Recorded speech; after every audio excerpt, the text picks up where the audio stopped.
오늘 예수님께서요, 온 천하를 얻고도 제 목숨을 잃으면 무엇이 유익하겠느냐 그렇게 말씀하셨습니다.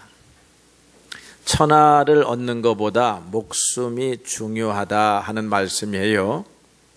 근데 여러분들은 목숨 생각하지 아니하고 천하 영광 구하러 열심히 다니시잖아요. 사람이 이 땅에서 구하는 일이요 대부분 천하 영광입니다. 누구를 막론하고 권력을 갖고 힘을 갖고 싶어요. 재물을 갖고 싶습니다. 이름을 떨치고 싶어요. 뭐 아닌 사람 있나요? 다 그렇습니다. 그래서 모든 사람들이 이 천하 영광, 이것을 얻기 위해서 온갖 노력을 경주합니다. 이 사탄은요, 인간이 천하 영광을 찾으러 다니기 때문에 무엇을 가지고 시험을 하느냐 하면 이 천하 영광을 가지고 시험을 합니다. 예수님 앞에 마귀가 왔습니다. 마태복음 4장 이하에 보게 되니까 마귀가 또 예수님을 데리고 지극히 높은 산으로 가서 천하 만국과 그 영광을 보여 이르되 만일 내게 엎드려 경배하면 이 모든 것을 내게 주리라 했습니다. 천하 영광을 마귀가 주겠다고 하는 것입니다. 우리 믿음의 사람들은 천하 영광이 하나님에게서 온다라고 그렇게 믿습니다. 마귀의 유혹은 천하 영광을 빙자해서 우리를 죽음의 길로 데리고 가는 유혹이라 그렇게 믿습니다. 제가 미국에 가서요, 이게 야경 중에 여러분 한국의 서울 야경도 멋있잖아요. 맨하탄의 야경은 굉장히 멋있습니다. 그래서 야경을 구경하는 사람 많아요. 그러면 무슨 생각이 드냐 하면 너무나 화려해요. 너무나 멋있어요. 그래서 나도 맨하탄 안에 소속된 백성이 되고 싶다. 저곳에 집 하나를 갖고 싶다. 건물 하나 갖고 싶다. 그런 마음이 듭니다. 저 같은 사람은 지금까지 무엇을 했던 곳, 저곳에 아무 흔적도 없구나 이렇게 자탄하기도 했습니다. 맨하탄에서 우리 처남이 성공을 했습니다. 그런데 그가 이제 가게를 하는데요, 월세를 내면서 가게를 합니다. 지금은 옛날에 제가 갔을 때는 뭐 15,000불, 20,000불 하는데 지금은 벌써 5만 불이랍니다. 한 달 월세가 5만 원이 아니고 5만 불이에요. 굉장한 것입니다. 아니 어떻게 5만 불씩 한 달에 월세를 내고 장사를 할까 했는데 5만 불은 이틀이면 번다는 거예요. 대단한 거죠. 그래서 내가 대단하다 하고 벌어진 입을 다물지 못하니까 우리 처남이 눈빛으로 이렇게 말하는 듯 합니다. 당신은 죽었다 깨어나도 이런 돈을 만질 수가 없어 이러는 거예요. 약호가 한마디로 코가 쫙 빠졌습니다. 야, 대단하구나. 내 건물은 아닌데 남의 건물 빌려서 그렇게 하는데 돈을 그렇게 버는구나. 놀랬는데요, 또 한 번 놀랬습니다. 제가 뉴욕 그리스도의 교회를 가니까 맨하탄에 6층짜리 빌딩을 가지고 있는 사업가가 있었습니다. 이야, 가게 월세만 내도 대단한데 6층짜리 빌딩을 가지고 있다. 그것도 맨하탄 중심부에 한번 제가 방문을 했습니다. 맨하탄은 보통 60층, 70층, 100층이기 때문에 6층짜리는 보잘것없는데 그 6층짜리 건물의 소유주인 이 장로님은 우리로 말하면 천만장자입니다. 우리 옛날 백만장자라 그랬는데 천만장자라는 거야. 이렇게 대단한데요, 오늘 이 마귀가 예수님을 산 꼭대기에서 맨하탄을 보여주는 거예요. 예루살렘 시내를 다 보여주면서 멋있지? 다 갖고 싶지? 6층짜리 빌딩이 아니라 저 엠파이어 스테이트 빌딩도 내 것이 되고 싶지? 가능하다. 나에게 엎드려 절해라. 세상을 섬겨라. 세상신을 섬겨라. 그러면 가능하다라고 하는 것입니다. 기절할 노릇입니다. 이런 기회가 우리에게 주어진다면 이 얼마나 놀라운 일이겠습니까? 그런데 대부분 이 시험에 빠져서 넘어지는 사람이 많습니다. 구약 성경을 보게 되면 아브라함과 함께 따라온 롯이라는 청년이 있습니다. 이런 청년에게 그런 기회가 왔습니다. 롯은 재물이라고 하는 천하 영광을 얻기 위해서 자기의 삼촌, 자기의 인도자, 자기의 보호자 아브라함을 배반합니다. 갈라서지요. 그리고 소돔 땅으로 가게 됩니다. 삼촌이 말합니다. 네가 동쪽으로 가면 나는 서쪽으로 갈 터인데 네가 원하는 땅을 먼저 가져라. 그렇게 말합니다. 목동들이기 때문에요. 땅이 어디가 좋고 나쁜지를 다 압니다. 그런데 동쪽 땅, 소돔가는 그 당시 표현으로 말하면 애굽의 동산과 같았습니다. 물된 동산입니다. 그래서 양떼들을 먹이기에, 소떼들을 먹이기에 아주 최적의 땅이었습니다. 아브라함은 입을 어금니를 엉 물고 자기가 한 말이 있으니까 반대편 땅으로 갑니다. 반대편 땅은 산악지대입니다. 불리합니다. 그래서 동쪽으로 온 이 롯은요, 돈을 많이 벌었습니다. 소의 숫자를 셀 수가 없었어요. 양의 숫자를 셀 수가 없었습니다. 하룻밤만 자고 나면 그 양들이 또 새끼를 납니다. 날마다 흐뭇합니다. 밥을 먹지 않아도 기쁩니다. 그런데 그는 거기에서 결과가 무엇이냐? 재산도 잃고 가족도 잃습니다. 그렇게 좋은 땅이니까 전쟁이 일어납니다. 한 번은 전쟁이 일어나가지고요, 재산을 다 잃고 포로로 잡혀가 있었어요. 이 소식을 들은 아브라함이 산악지대에서 자기가 기르던 함께하던 종들을 데리고 가서 극적으로 구해가지고 옵니다. 그런데 롯은 또 그 자리에서 다시 기업을 일구었습니다. 또 장사가 잘 되는 것 같습니다. 그런데 이번에는 하늘에서 불벼락이 떨어집니다. 유황과 불이 비처럼 내렸다라고 하는 것입니다. 여러분 뉴스 보셨지요? 중국의 스촨성에서 산사태가 일어났습니다. 마을이 흔적도 없이 사라졌어요. 60여 가구 120명의 사람들이 다 죽게 됩니다. 겨우 살아난 사람이 현재 3명이라고 그러지요. 이 산사태가 일어나기 전에 스촨성의 그 산마을하고 일어난 후의 모습을 보니까 마을이 없어졌습니다. 이런 일이 소돔과 고모라에 일어난 것입니다. 그래서 롯은요, 재물을 모아보려고 소망을 품고 온갖 노력을 다 했는데 재물을 얻지 못하고 빈털터리가 되었다는 것입니다. 그러면 그 와중에 아브라함은 어찌했느냐? 산곳으로 들어간 아브라함의 이 재물은요, 조금씩 늘어나기는 했지만 계속 늘어나고 안전하게 보호가 되어서 아브라함은 거부가 되었다라고 하는 것입니다.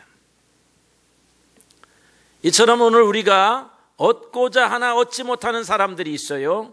천하 영광을 구하였지만 오히려 불행의 나락으로 떨어진 사람들이 많고요. 그런 사람들이 대부분인 것입니다. 또 혹시 천하 영광을 구하였다 할지라도 오늘 내가 만족할 만한 재물과 권세를 가졌다 할지라도 그것이 결국 우리를 행복하게 하지 못하고 있습니다. 천하 영광의 자리를 차지했던 솔로몬이 전도서에서 이렇게 말했습니다. 사는 것이 괴로움이다 그랬어요. 돈도 많고 권력도 있고 여인도 많은데 전도서 2장 17절에 사는 것이 나에게 괴로움이요 모두가 헛되어 바람을 잡으려는 것이로다. 그렇게 천하 영광의 허망함을 고백했습니다. 사도 바울은 갈라디아서 5장 26절에서 이러한 것이 헛된 영광이다. 너희가 헛된 영광을 구하다가 형제들끼리 싸우지 말라. 그렇게 권면하고 있습니다. 하나님 없이 구하는 영광은 헛된 영광입니다. 이 하나님 없이 구하는 세상의 영광은요, 평강과 반비례합니다. 무슨 말이냐?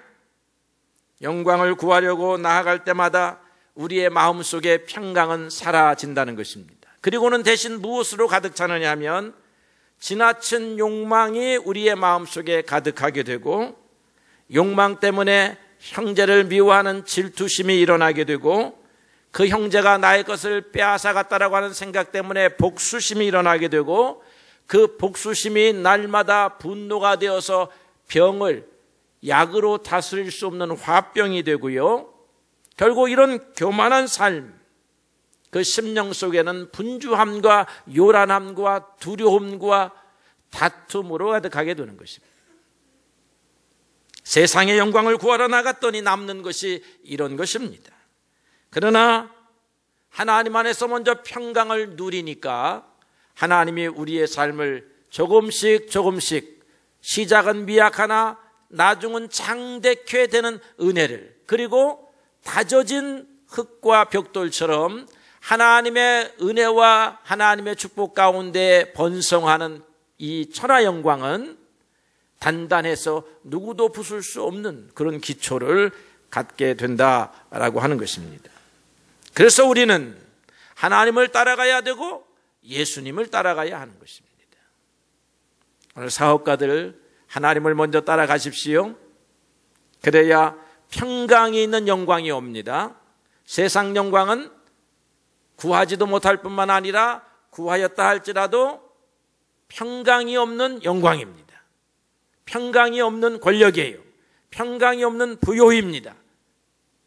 하나님과 함께 가면 평강이 있는 부요, 평강이 있는 재물을 얻게 되는 줄로 그렇게 믿습니다.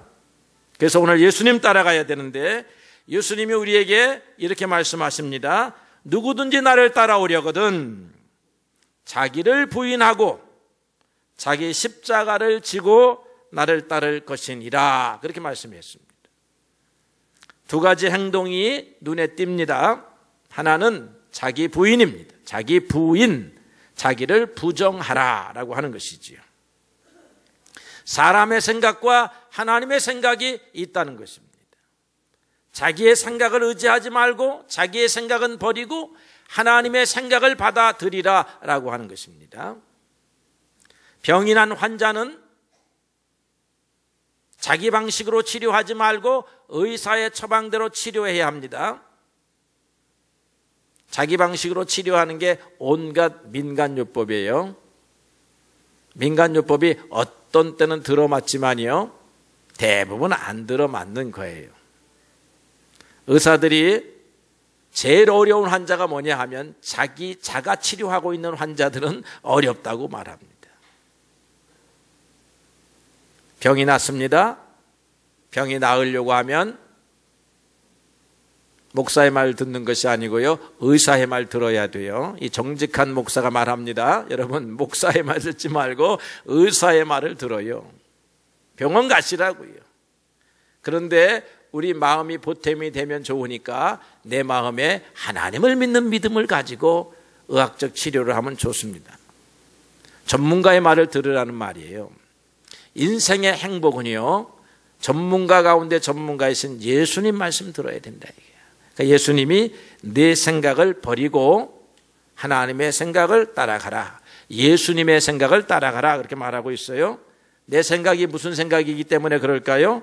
내 생각은요, 성경에 이렇게 기록되어 있습니다.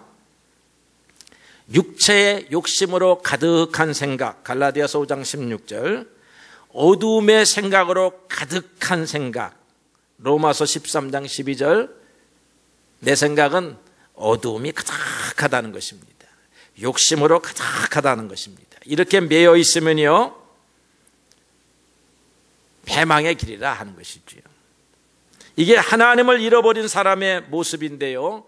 하나님을 잃어버린 사람들, 하나님을 섬기지 않는 사람들, 하나님이 내 인생의 주인이라 인정하지 않는 사람들이 세상에 나아가서 밭을 갈고 경작해서 거둬들이는 산물이 무엇이냐 하면 말로 하기도 민망스러운 세상의 온갖 불의입니다. 불의. 이 온갖 불의에 대해서 예수님께서 우리의 마음속에서 나오는 것이라고 마태복음에서 장황하게 기술을 했습니다. 시기하고 다투고 싸우고 교만하고 호색하고 방탕하고 술 취하고 이런 것들. 사도 바울은 로마서에서 그리고 갈라디아서 두 번에 걸쳐서 육체의 열매들에 대해서 우리에게 소개해 주고 있습니다. 하나님이 그 마음에 없는 사람들은 자신의 마음을 다스리지 못하기 때문에 이 어둠에 매여서 죄를 이길 수가 없고요, 악을 선택하게 되고 좋은 열매 맺지 못하게 되고 결국은 하나님이 주시는 은혜에서 탈락하게 되고 마는 것입니다. 그래서 내 생각을 버리고 하나님의 생각을 받아들이라 하는 게 자기 부인입니다. 자기 부인은요, 두 가지 방법으로 실천할 수 있어요. 자기 부인은 어떻게 하는 게 내 부인입니까? 나를 생각을 부인하는 것입니까? 실천 방법 첫째로는요, 주님 앞에 나아와서 주님 앞에 교만을 내려놓고 주님 나를 불쌍히 여기소서 기도하는 것입니다. 주님 나를 불쌍히 여기소서. 내 생각대로 살아가려고 하는 나를 불쌍히 여기소서 할 때에 여러분의 마음의 문이 열리고 하나님께서 여러분 성령 가운데 여러분들을 인도하십니다. 예레미야 선지자는 예레미야서 9장 23절 이하에서 이렇게 말합니다. 지혜로운 자는 그 지혜를 자랑하지 말라. 용사는 그 용맹을 자랑하지 말라. 부자는 그 재물을 자랑하지 말라. 오직 너희가 자랑할 것은 여호와를 자랑하라 했습니다. 하나님을 자랑하는 사람은 하나님 앞에 자기의 삶을 맡기는 사람이, 자기의 생각대로 행동을 걸어가기 전에 하나님의 뜻 앞에 겸손히 자기의 삶을 돌이키는 사람들입니다. 둘째 방법으로는 성령의 인도를 받기 위해서 기도하는 것입니다. 하나님의 거룩한 영이시며 그리스도의 거룩한 영이신 하나님의 성령이 여러분 가운데 들어오셔야 합니다. 그래야 나의 생각을 통제해야 합니다. 악과 손을 잡으려고 하는 나의 생각, 게으름의 나의 생각, 하나님의 것을 취하려 하지 아니하고 세상의 것을 취하려고 하는 생각, 이런 생각들이 하나님의 영이 들어와서 자기의 행실과 생각을 통제해야 우리가 예수님이 가졌던 생각으로 바뀌게 되는 것입니다. 두 번째로는요, 자기 십자가를 지라고 했습니다. 뭐가 십자가 지는 것이냐? 이 십자가 나무판을 떼어서 여러분의 어깨에 매는 것이 십자가 지는 것이냐? 그게 아니겠지요. 이런 십자가를 대신 짊어진 사람은 구레네 시몬이라고 하는 사람이었습니다. 예수님께서 빌라도의 법정에서 신문을 받으실 때에 채찍을 많이 맞으셨습니다. 밤잠을 주무시지 못했습니다.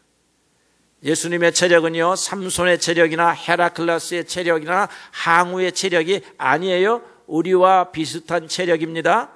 예수님과 팔씨름을 한다고 해서 꼭 예수님이 이기는 체력 아닙니다.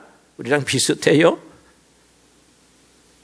그래서 십자가를, 형틀의 십자가를 짊어질 힘이 없으셨다는 거예요.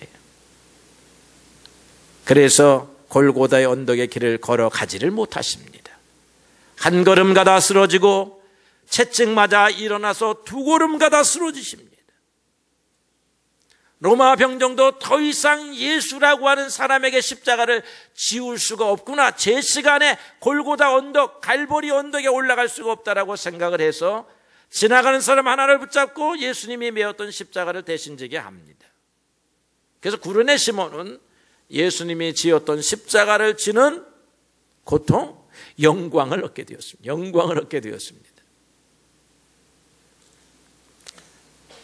어찌 보면 그것이요 하나님께서 예비하신 구레네 시몬에게 준 역할입니다. 그가 그래서 지어야 할 십자가가 있었다고 하면 그 십자가였는지 몰라요.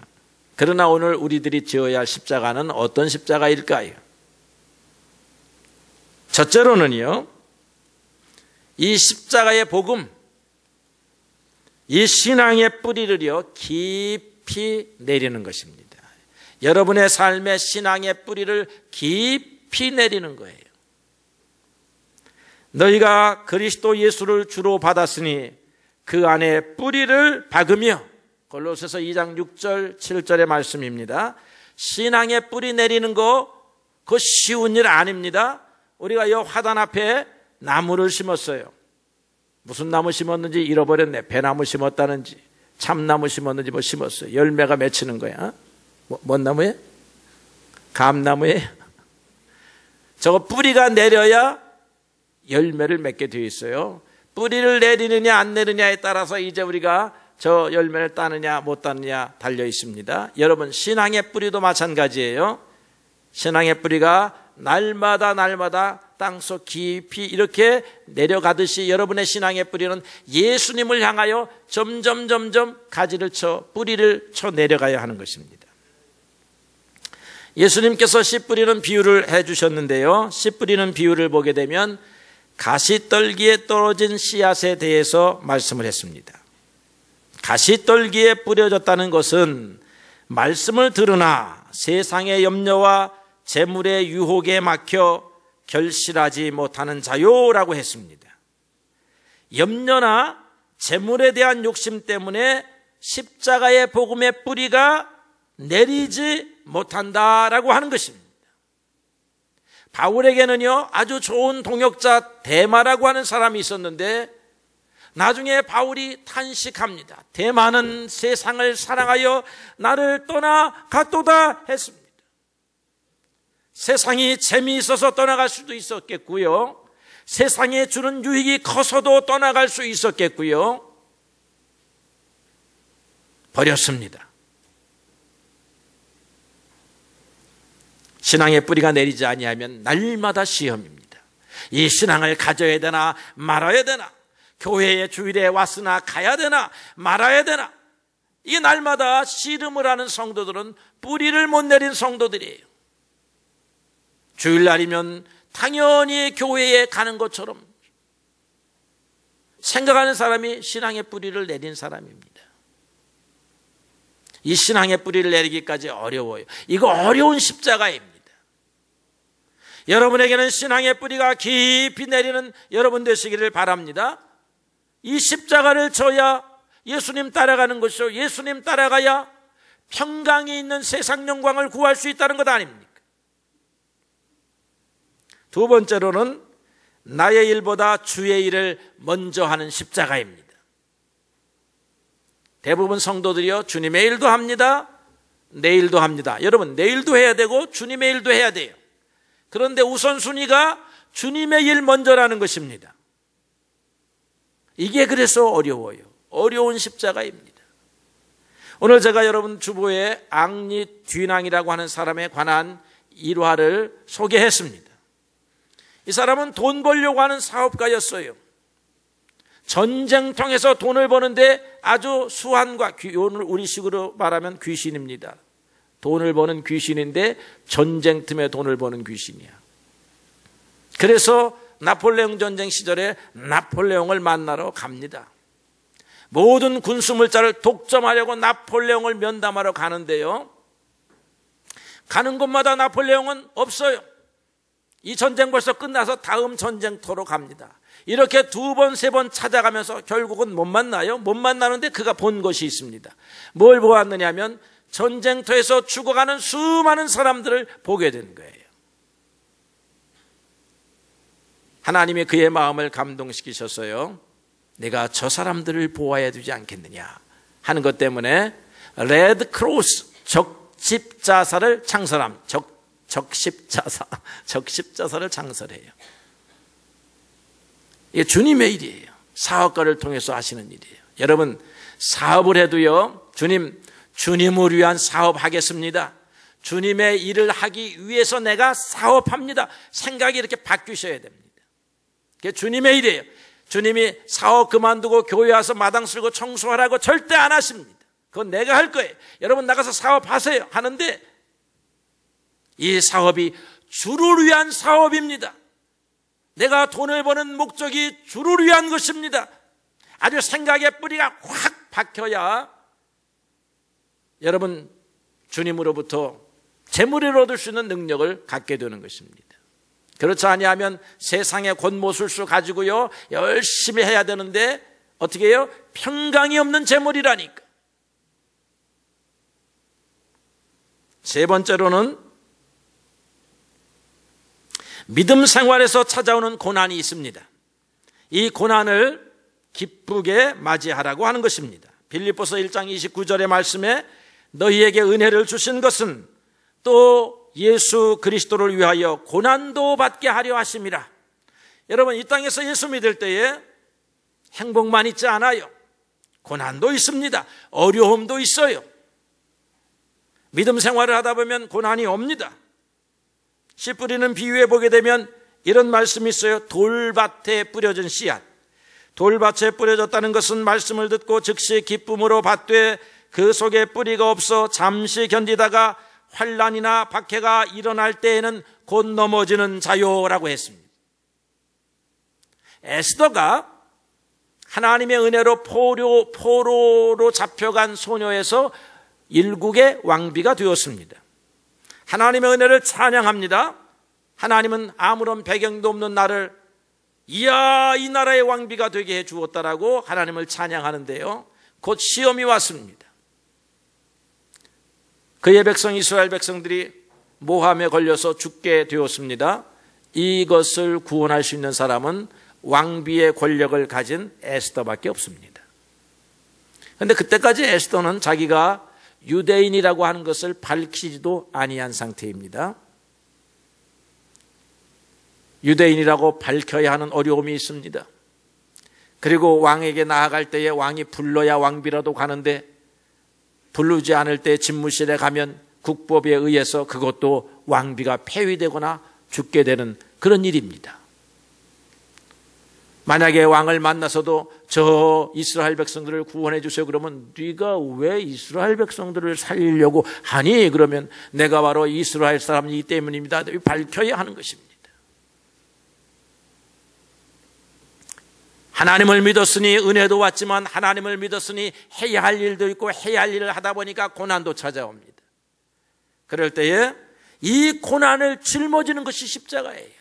예수 믿다가 고난 짊어지는 것이 십자가입니다. 예수 믿다가 남편에게 핍박받을 수 있습니다. 예수 믿다가 상사에게 핍박받을 수 있습니다. 예수 믿다가 바이어가 끊어질 수도 있습니다. 감수해야 합니다.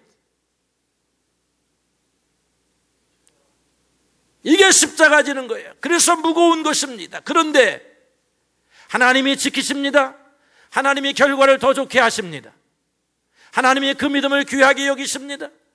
그래서 축복의 길로 인도하시는 줄로 믿습니다. 네 번째로는요, 형제와 이웃을 위해서 봉사의 삶을 살아야 합니다. 우리의 삶은 봉사와 섬김을 위한 삶이에요. 처음에는 혹시 얻어먹을 수 있어도, 처음에는 혹시 도움받을 수 있어도 결국은 다른 사람을 돕는 사람이 되어야 합니다. 성도 여러분, 나는 돕는 사람이 되어야 된다. 마음속에 하나님 앞에 기도하고 사세요. 그래서 돕는 사람이 되어야 돼요. 나를 위한 일, 여러분 어려운 일이 일어나면 어떻게 됩니까? 바로 뛰어갑니다. 다른 사람이 어려운 일을 만나면 어떻게 됩니까? 뛰어가지를 못하지요. 못하게 되는 것입니다. 요셉의 형제들이요, 요셉이 애굽의 총리가 딱 되었을 때에 이스라엘 땅에 기근이 들어서 쌀을 구하러 옵니다. 여러 번 오고 가다가 마지막 순간에 요셉이 그들을 시험합니다. 돌아가는 길에 베냐민 자기의 동생 쌀자루에 자기가 먹던 은잔을 집어넣고요, 가는 사람들을 다 스톱을 시키고 짐을 조사를 했습니다. 이 11명의 형제들이죠. 요셉을 빼고 11명의 형제들. 왜 그러십니까? 그러니까 내가 귀중히 여기는 은잔을 훔쳐간 사람이 있다. 그러니까 모두가 말하기를 그런 사람이 있다고 하면 종이 되겠습니다. 이렇게 말하는 거예요. 짐을 풀어보고 나니까 베냐민의 짐보따리에서 은잔이 나왔습니다. 이제 베냐민은 종이 되는 상황에 와 있습니다. 나머지 10명의 형제들이 어떻게 할 것인가를 요셉이 보고자 했지요. 10명의 형제들 가운데 9명은 유구무원입니다. 거기서 말 잘못하면 큰일 납니다. 그럴 때 한 걸음 두 걸음 앞에 딱 나와서 입을 연 형제가 있어요. 누굽니까? 유다입니다. 유다가 말합니다. 이 아이를 데려가지 아니하면 내 아버지가 죽습니다. 내가 이 아이를 대신하여 대신 종이 되겠습니다. 이 아이를 보내주소서. 그렇게 요청해요. 진심이지요. 진짜 종이 되려고 하는 거죠. 누구를 위해서? 아버지를 위해서. 같은 10명의 형제라도요, 이런 아들이 없는 거예요. 이런 사람이 사람의 마음을 감동시키고 이런 사람이 하나님의 마음을 감동시키는 줄로 압니다. 죽고자 하는 사람, 이게 봉사의 삶이에요. 이게 어렵습니다. 그래서 십자가입니다. 이 십자가를 지어야 돼요. 그래야 여러분의 앞길에 대로가 열리는 것입니다. 예수님은 이것에 대하여 모범을 보이셨습니다. 예수님은 자기를 부인하시고 하늘의 권세를 버리시고 이 땅에 오셨습니다. 예수님은 자기를 부인하시고 자기의 행복과 평안의 길을 포기하시고 골고다의 십자가를 지고 올라가는 길을 택하셨습니다. 오늘 앞부분을 보니까 베드로가 가로막아 섰습니다. 사람의 생각입니다. 우리가 주님의 생각을 가로막고 주님은 그게 아니고 이렇게 가야 합니다라고 말하는 신앙생활을 할 때가 얼마나 많은지 모릅니다. 하나님의 뜻을 이해하지 못하기 때문에 이 십자가에 지는 삶을 포기하고 자기 유익을 위하여 살아가는 사람들이 있습니다. 여러분, 신앙생활 하는 것 중요하고 내 마음대로 신앙생활 하는 것 중요하지 않습니다. 주님의 말씀대로 신앙생활 하는 거예요. 그래서 예배드리고 교육하는 것입니다. 여러분, 성경 읽는 거예요. 여러분의 삶에 그리스도를 따라가는 삶이 일어나기를 바랍니다. 자기를 부인하고 주님께서 우리에게 삶 속에서 맡겨주신 이런 다양한 십자가를 과감하게 걸머지고 올라가면 주님과 함께 승리하는 여러분들 되실 줄로 믿습니다. 주님의 평강이 우리 모든 성도와 함께 하기를 축원합니다.